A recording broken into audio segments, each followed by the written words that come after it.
Paz e graça, pessoal, tudo bem? Professor com mais uma videoaula para os alunos do Instituto Bíblico Teológico Elohim. Hoje, aula de número 10, vamos falar de alguns pormenores de substantivos de terceira declinação, o qual Lourenço Estevão Rega já apresenta na sua gramática, na lição de número 20. Tá? Esses dois substantivos, vou trabalhar com vocês para dar-vos alguma explicação. Porque, de fato, substantivos de terceira declinação, eles têm as suas exceções, o qual vamos ver agora. Se pegarmos o substantivo polis, apresentado, claro, na gramática de Lourenço Estevão Rega, o substantivo polis, nós sabemos perfeitamente, ele tem dois radicais. Polis, no acusativo seria também polim, claro que eu utilizando o ni pelo fato da terminação ser ni, nós aprendemos acerca disso. No genitivo eu tenho o quê? Eu tenho polei. E no dativo também eu tenho polei. Então, por definição, sabemos que este substantivo apresenta dois radicais. Radicais em iota e radicais no ditongo epsilon mais iota. Então, basicamente, os substantivos de terceira declinação, temos sim substantivos que terminam com radicais em vogais ou em ditongo. De fato, aqui é um ditongo. O que ocorre? Quando trabalhamos com esse substantivo, claro, existe o quadro de desinência que deve ser consultado. Todavia, observamos o seguinte, no nominativo, aqui nominativo, singular, acusativo, genitivo e dativo. O sigma que nós temos aqui é por causa do nominativo, tá? Colocamos sigma. Aprendemos isso várias vezes na primeira e segunda e terceira declinação. Tá bom? O que nós temos? O ni também pertence ao acusativo. No genitivo, eu tenho praticamente o quê? Eu tenho a terminação ei, mas, os. O que nós temos aqui? O iota, segundo Lourenço Estevão Rega, ele vai sofrer uma síncope. Ele está na posição intervocálica. Se ele está numa posição intervocálica, o que ocorre? O iota cai, aí ficaria epsilon e ômicron. Epsilon e ômicron, dentro desse pressuposto, por causa da queda do iota, o ômicron é alongado. Então ficaria epsilon mais ômega. E por sinal, coloco a sua desinência. Esta é uma das explicações que existe. Existe uma outra explicação, o seguinte, que no genitivo é eta. Tá? Radical é eta mais iota. Nós sabemos que o iota é uma antiga letra que é chamada de iod, e ela vai sofrer algum tipo de situação. Tá? Ou seja, existe uma queda por causa dela, então vai sofrer uma metátese. Aí eu tenho ômicron e o sigma, ficaria eios. O iota, o iud, melhor dizendo, o iud, ele sai dessa posição, ele sofre uma queda, ficaria eta mais ômicron, por causa dessa função, ou pelo menos dessa queda do iud. O eta deixa de ser eta e vira epsilon, a vogal breve, e agora o ômicron, ele vai para ômega, tá bom? Sendo uma vogal longa, tá? Longa. Aí colocamos o sigma. Então nós temos duas explicações basilares ou básicas em relação a esse tipo de construções dentro da área morfológica. Resumindo, então eu tenho tiro novamente, com o resultado de tudo isso, eu tenho aqui poleos. Ok? No dativo, professor, lá no dativo eu tenho o iota. Então eu contenho epsilon, iota mais iota.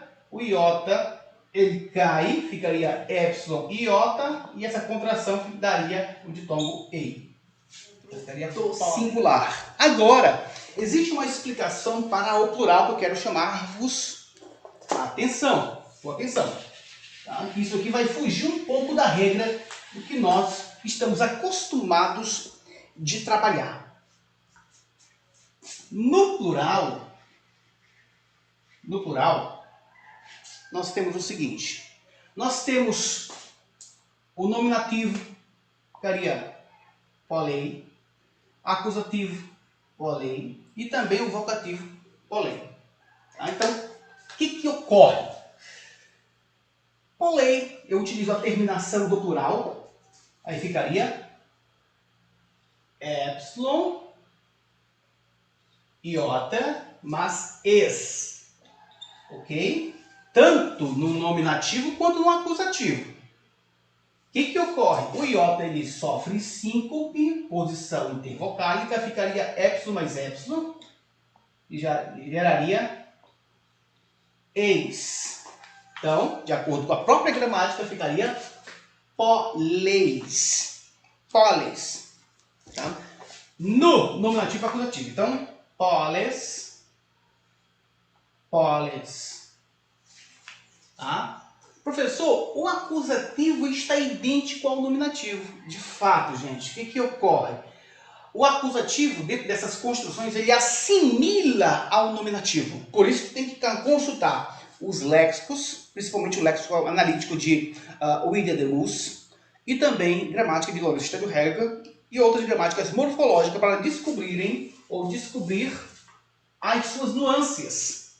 Okay? Então, esse substantivo aqui, polis, é um pouco diferenciado. No genitivo dele, ficaria normal, ficaria poleon, poleo. E no dativo, polesi ou polesim. Então, no plural, nós temos o quê? Nós temos o nominativo e o acusativo idêntico, ficaria polis.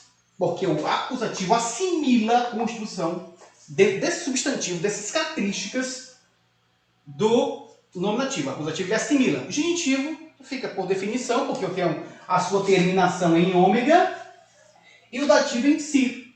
Tá? Se eu tenho pole, agora eu trabalho nesse quesito, tá bom? Da mesma forma. O iota que seria aqui, o iota ele vai sofrer síncope, ele vai sofrer uma queda. Então, quando ele sofre queda, ficaria nessa construção aqui, o ômega por definição, tá? E o sigma por definição, porque nós temos aqui as duas construções. Tá? O que ocorre? Polei mais ômega. O iota sai daqui, ficaria epsilon mais ômega. Nesse caso aqui, ele não se contrai, ele se é junto. Ok? Ficaria pó, lé. Aí ficaria poleon, poleon. E no dativo da mesma forma. Polei. Sim. Ficaria polesim. O iota sempre vai sofrer síncope nesse quesito. Ficaria polesim. De acordo com a gramática de Lourenço Steinhegger. Polis, poleon, policy, polis no acusativo. E o vocativo que eu não coloquei aqui, que assimila igualmente ao nominativo e ao acusativo. Fica poleis.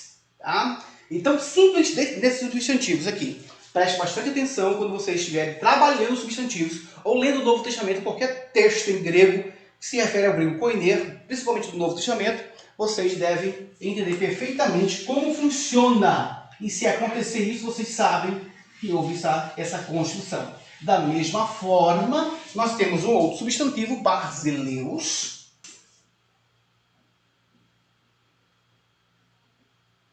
Basileus.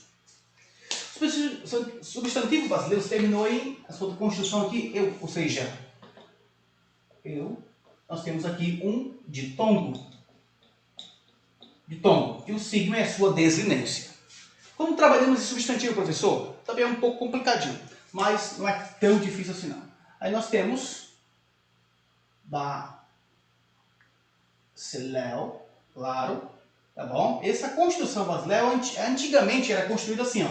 Basilev. Ok? Basilev. Nós temos de gama aqui. Que diante do sigma, ou diante de uma consoante é vocalizado em U. Portanto, ficaria eu. Tá? Essas são as construções que nós temos. Então, ficaria assim, ó. Eu. Nominativo. Basileus. Eu tenho sigma. No acusativo, basilei. Eu coloco ni. Não, nesse caso eu coloco alfa. Eu coloco o alfa. Tá? Então, nós temos essa exceção aqui. Alfa. E quando eu tenho epsilon, y e alfa, o y está numa posição intervocálica. Então, em vez de ficar basileua, eu tenho basilea. Basilea. Ok? Simples, né? Basilea. No genitivo, eu tenho basileus. Genitivo. Basile. Aí ficaria os. Desta forma aqui. Mas o que ocorre? Antigamente também se trabalharia da mesma forma que o polis, que era a vogal aberta eta. Né? Nós temos antigamente o gama, claro, e o ômicron e o sigma por terminação. Então, o de gama cai, ficaria epsilon mais ômicron, ok? Ficaria mais ômicron mais o sigma. Então, dentro desse pressuposto, o que ocorre? Pela queda de 1, o epsilon o eta deixa de ser eta para ser epsilon, e o ômicron se torna ômega. Da mesma forma, metátese quantitativa. Aí o sigma é a sua terminação. Tá bom? Isso é uma das explicações que existe. Mas, existe uma explicação também bem simples, importante é isso. Quando eu tenho essa construção aqui, o y, ele sai de cena, ou seja, ele sofre síncope porque está na posição intervocálica. Por consequência disso, o ômicron se transforma em ômega, que vai para a ômega sua correspondente. E eu tenho aqui o sigma como desinência. Então ficaria basileus, ok? Basileus. No dativo, da mesma sorte, pessoal. Basilei. O que ocorre? O y na posição intervocálica cai e ficaria epsilon com iota e se contrai. Ficaria basilei. Perfeito? Basilei. Então, dentro desse pressuposto, nós sabemos perfeitamente trabalhando a sua flexão. Basileus, basilea, basileus, basilei. Tá bom? Basilei. Opa, perfeitamente. Simples assim. Olhando como é a sua construção, percebemos como funciona a sua morfologia. Agora, pessoal, prestando sempre atenção, como também é no plural, tá? Querem consultar a gramática de lógica estereorrega, pode consultarem, não tem problema, ok? Se eu tenho meu ditongo eu,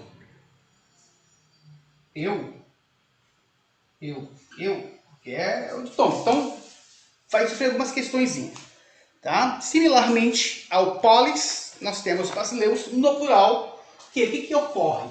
Eu tenho epsilon e o sigma como terminação, tá? O y cai, ele sai de cena, aí ficaria epsilon mais epsilon se contrai, aí ficaria igual a ei. Aí eu tenho como definição eis, basileis. Basileis, tá bom? Então ficaria basileis. Dessa situação. O acusativo ele assimila também o nominativo. Basileis. E o vocativo também. No genitivo, eu tenho a terminação ômega. Tá? Da mesma forma, epsilon, y mais ômega. O iota, o y que sai de cena fica epsilon e ômega. E a terminação. Tá? Então ficaria basileon. Basileon. Consulte gramática de Lourenço estereorrega para trabalhar essas questões. Viu como ele não é tão difícil? A questão é que existem esses substantivos que fogem um pouco da regra. No genitivo, basileon. Agora, no dativo, ele colocou aqui basileu-se. Basileu-se. Por quê? Claro, não vai sofrer nada. Basileu. Aí eu tenho aqui a terminação. Sim, seria basileu. Sim. Basileu-se ou basileu-sim. Tá, gente? Então, plural. Basileis. Basileis. Nominativo e acusativo, igualmente a polis. Poleis e poleis. No genitivo, basileon. E no dativo, basileu-sim. Esta é uma das construções que temos dentro aí do substantivo de terceira declinação, tá bom? E nós temos regras e mais regras quando trabalhamos esses substantivos. Não são numerosos demais, mas são simples esses substantivos. Trabalhamos também um outro substantivo bem simples que Laurentio Tênio Rega também trabalha, tá? É o substantivo sarx. Substantivo sarx. Substantivo sarx, ele é interessante. Sarx. Nominativo eu tenho sarx, tá? O genitivo dele é sarcos. Sarcos. O que ocorre? Terminou em capa. Capa. Tá?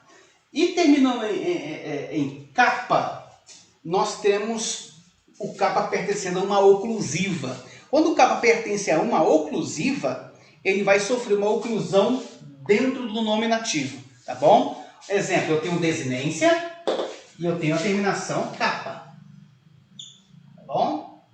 Mas o sigma fica si, porque o capa é uma gutural, tá bom? Em vez daqui ficar sar, ficaria sarx, porque na verdade aqui é isso aqui, ó. Sarc. Aí ficaria o quê? Mais sigma é igual a sar. Viu como é simples? No acusativo, eu tenho sarca. Sarca. Sarca. No dativo eu tenho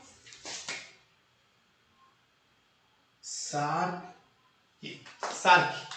Sarx. Sarca. Sarcos. Sarx. Isso aqui é a terminação do genitivo, tá bom? Querem consultar? Consulte aqui a gramática de Laurentio Tênio Rega. Nominativo, sarx. No genitivo, sarcos. No dativo, sarqui, ou sarquim, que ele colocou aqui, de fato. No acusativo, sarca. Tá? Sarca. O que eu tenho aqui também? Vamos trabalhar o plural de sarc. O plural eu coloco perfeitamente a sua construção. Ficaria sarc. Bom, pessoal, esta vale também para o plural. Tá? Plural, es, sarques. Acusativo, sarcas. Genitivo, sarcon. Sarcon. Dativo, sar. Olha o sigma aqui, ó, no dativo. Tá? Sarcim. Si ou sim. Beleza? Sarci ou sarcim. Tá bom, gente? É simples esse substantivo aí. Tá? Os difíceis são aqueles que eu apresentei a vocês, que tenham uma morfologia um pouco diferenciada. Qualquer dúvida, nos procure no PV ou lá no grupo, que nós iremos responder perfeitamente, ou te dissipar, claro, perfeitamente as suas dificuldades. Paz e graça a todos, até o próximo vídeo.